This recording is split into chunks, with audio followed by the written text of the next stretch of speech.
here's someone who's not so great. This is Julia Hartley Brewer. What show is she on? Talk TV? Is that what it is? Piers Morgan's show too is on that channel. Okay. So she's like a classic right-wing Brit. I can say she is a liker of Bill Maher's Twitter feed. Well, I think enough said. But here she is. She's talking to Mustafa Borgati. He is the general secretary of the Palestinian National Initiative, which is sort of a one level up from the political parties there. And I believe he is the brother of Marwan Borgati, who has been in Israeli jails for 25 years and was in many respects considered to be the Palestinian Mandela. So when you hear, why don't they have their own Mandela? All they know is war and terror. Well, their Mandela's been in Israeli jail for decades. And, to be clear, Mandela also was not, I don't know that he advocated violence, but he said it was appropriate in a struggle such as this. So, but here is Borgati and peak white feminist here kind of line of questioning. Yeah, I don't know how much of a feminist she is in other contexts, though. Well, that's what white feminism is. You say you don't approve of... And do you think that Israel is a democratic country?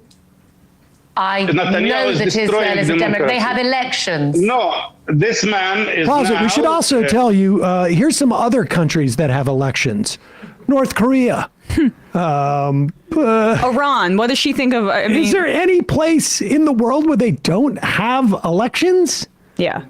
Assad won by 98% last time. But... It's also like who last gets time they had to elections vote? in Palestine, we didn't like the outcome of it. Yeah, well, and also, it's not democratic in the sense that Israel rules over Gazans every life. The over 2 million people that live there, their water, their electricity, their entire way of life is controlled by a country. Then they pretend it's Hamas that's in control. And then but those 2 million people don't have any say in Israel's government. And Israel's electorate was in part constructed through expulsions of people, so.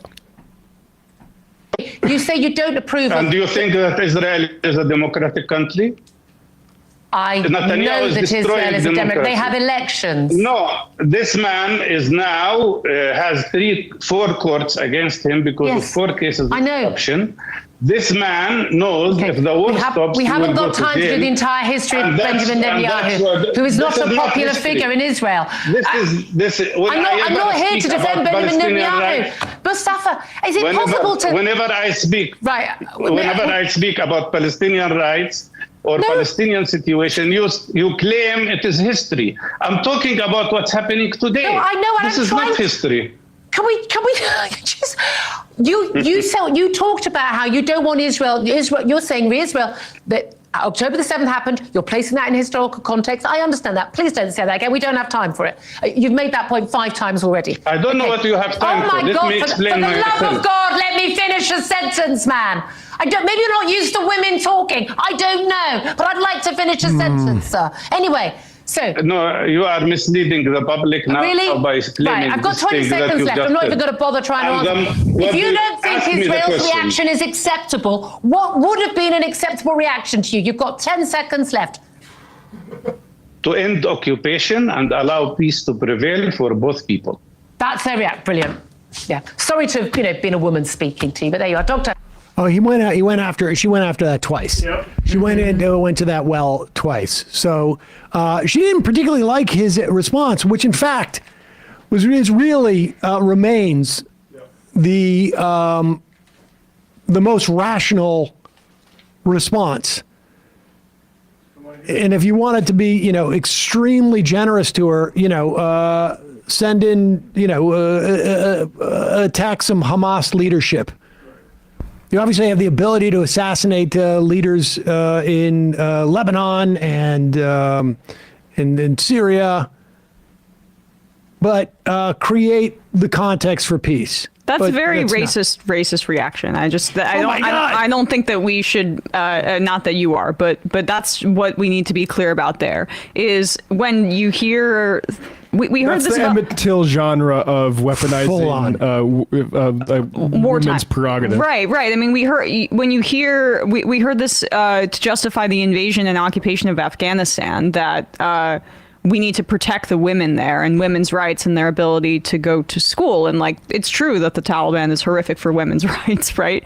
But let's not pretend that a military invasion and then the bombing of, weddings that women would be at would be in any way liberating for them. It would liberate them from their ability to live, but nothing more than that. And especially Israel's campaign of mass killing, it's not even comparable in the rate of death toll to what we did in Afghanistan. So it's a consistent colonial white racist trope that Palestinians are in some way, or Arabs, Muslim people broadly, are not to be taken seriously because they are not cosmopolitan or feminist in the lean-in model.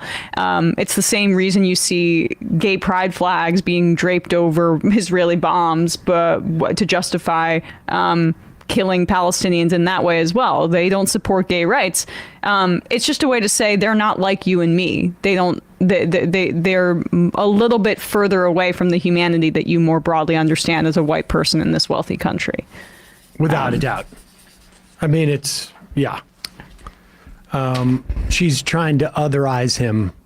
Bookended it on both sides. Oh yeah, no, she went back a second time. The second time The was liberal really the one racism.